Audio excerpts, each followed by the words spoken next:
धृतराष्ट्र, पांडु तथा विदुर का जन्म।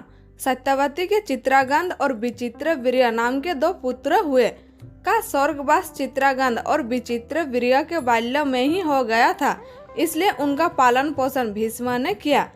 भीष्म ने चित्रागंध के बड़े होने पर उन्हें राजगद्दी पर बैठा दिया, लेकिन कुछ ही काल में गंधर्वों से युद्ध करते हुए चित्रागंध मारा गया।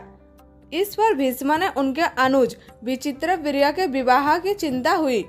उन्हीं दिनों काशीराज की 3 कन्याओं अम्बा, अंबिका और अम्बालिका का स्वयंवर होने वाला था। उनके स्वयंवर में जाकर अकेले ही भीष्म ने वहां आए समस्त राजाओं को परास्त कर दिया और तीनों कन्याओं का हरण करके हस्तिनापुर ले आए। बड़ी कन्या अम्बा ने भीष्म को बताया कि वहां अपना तन मन राज सालव को अर्पित कर चुकी है। उसकी बात सुनकर भीष्म ने उसे राजा सालव के पास भिजवा दिया और अंबिका और अम्बालिका का विवाह विचित्रवीर्य के साथ करवा दिया। राजा सालव ने अम्बा को ग्रहण नहीं किया, अतः वहां हस्तिनापुर लौटकर आ गई और भीष्म से बोली, हे आर्य, आप मुझे हार कर लाए हैं, अतएव आप मुझसे विवाह करें। किंतु भीष्म ने अपनी प्रतिज्ञा के कारण उसके अनुरोध को स्वीकार नहीं किया। अम्बा रुष्ट होकर परशुराम के पास गई और उनसे अपनी व्यथा सुनाकर सहायता मांगी। परशुराम ने अम्बा से कहा, हे देवी, आप चिंता न करें, मैं आपका विवाह भीष्म के साथ कराऊंगा। परशुराम ने भीष्म को बुलावा भेजा, किंतु भीष्म ने उनके पास नहीं आए। इस पर क्रोधित होकर परशुराम भीष्म के पास पहुंचे और दोनों वीरों में भयानक युद्ध छिड़ गया। दोनों ही अभूतपूर्व योद्धा थे, इसलिए हार जीत का फैसला नहीं हो सका। आखिर देवताओं ने हस्तक्षेप करके इस युद्ध को बंद करवा दिया। अम्बा निराश होकर वन में तपस्या करने चली गई। विचित्रवीर्य अपनी दोनों रानियों के साथ भोग विलास में रत हो गए, किंतु दोनों ही रानियों से उनकी कोई संतान नहीं हुई और वे क्षय रोग से पीड़ित होकर मृत्यु को प्राप्त हो गए।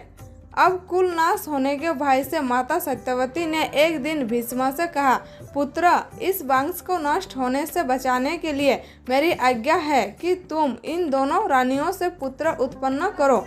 माता की बात सुनकर भीष्म ने कहा, माता, मैं अपनी प्रतिज्ञा किसी भी स्थिति में भंग नहीं कर सकता। यहाँ सुनकर माता सत्यवती को अत्यंत दुख हुआ। अचानक उन्हें अपने पुत्र वेदव्यास का स्मरण हो आया। स्मरण करते ही वेदव्यास वहाँ उपस्थित हो गए। सत्यवती उन्हें देखकर बोली, हे पुत्र, तुम्हारे सभी भाई निसंतान ही स्वर्गवासी हो गए, अतः मेरे वंश को नाश होने से बचाने के लिए मैं तुम्हें आज्ञा देती हूँ कि तुम उनकी पत्नियों से संतान उत्पन्न करो।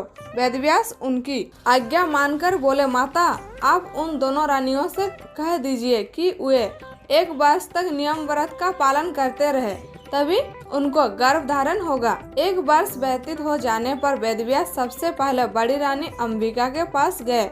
अंबिका ने उनके तेज से घूरकर अपनी नेत्र बंद कर लिए। वेदव्यास लौटकर माता से बोले, माता, अंबिका का बड़ा तेजस्वी पुत्र होगा, किंतु नेत्र बंद करने के दोष के कारण वहाँ अंधा होगा। सत्यवती को यहाँ सुनकर अत्यंत दुख हुआ और उन्होंने वेदव्यास को छोटी रानी अम्बालिका के पास भेजा। अम्बालिका वेदव्यास को देखकर भय से पीली पड़ गई। उसके कक्ष से लौटने पर वेदव्यास ने सत्यवती से कहा, माता, अम्बालिका के गर्भ से पांडु रोग से ग्रसित पुत्र होगा। इससे माता सत्यवती को और भी दुख हुआ और उन्होंने बड़ी रानी अम्बालिका को पुनः वेदव्यास के पास जाने का आदेश दिया। इस बार बड़ी रानी ने स्वयं न जाकर अपनी दासी को वेदव्यास के पास भेज दिया। दासी ने आनंद पूर्वक वेदव्यास से भोग कराया। इस बार वेदव्यास ने माता सत्यवती के पास आकर कहा, माते, इस दासी के गर्भ से वेद वेदांत में पारंगत अत्यंत नीतिवान पुत्र उत्पन्न होगा। इतना कहकर वेदव्यास तपस्या करने चले गए। समय आने पर अम्बा के गर्भ से जन्मान धृतराष्ट्र, अम्बालिका के गर्भ से पांडु रोग से ग्रसित पांडु तथा दासी के गर्भ से धर्मात्मा विदुर का जन्म हुआ।